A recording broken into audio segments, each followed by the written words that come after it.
tawanan, maging mga iyakan. Pero ang mga panahong di talaga malilimutan ay ang paghahanda sa mga paligsahan at mga gantimpalang nakamtan.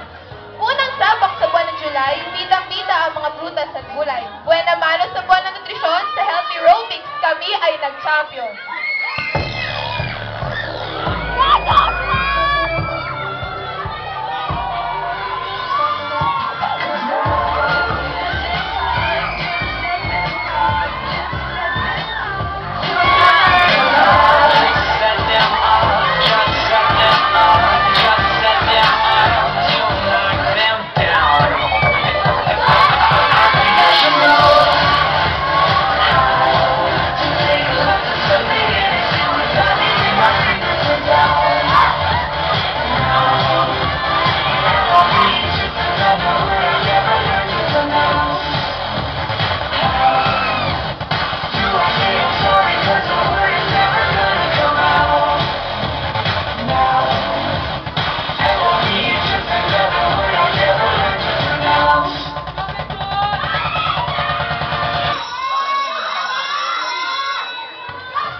Pangalawang sabak ang Social Month kung saan binigyang buhay namin ang panagbenga.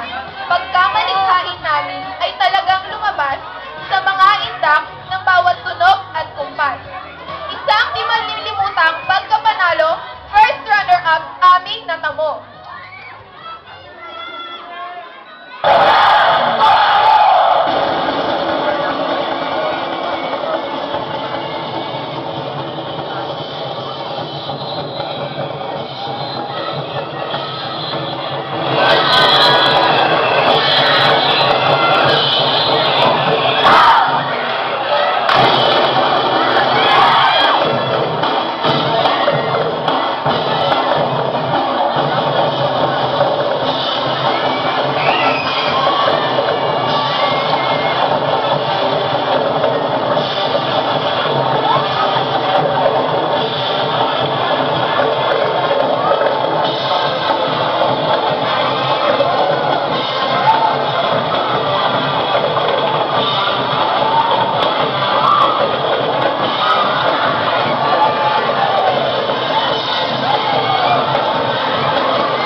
naman ang susubok at gagawa ng paglalabanan. Ang mga kwela sumabak sa comical kung saan first runner-up kaming itinanghal.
school days are exciting, kay saya.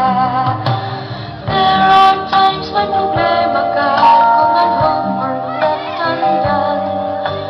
Pray ka lang, huwag tawagin ka upang di pagtawanan. Ang saya ng high school, 7 years in my school, di na mapapantayan.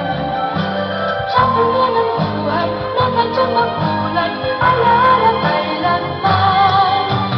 High school life, oh my high school life. Huling taon na ng pagsama-sama ng mga magkakaibigan at magkakabarkada. Ang inyong natunghayan ay iilan lamang sa natabong tagumpay ng aming samahan. Kami ang Fort Silver at ito ang aming kwento. Nataos puso namin inihahandog sa inyo. Natamo ang lahat sa aming pagsisikap. Kami ang Fort Silver, walang katulad. Bakit kung graduation ay luluha kang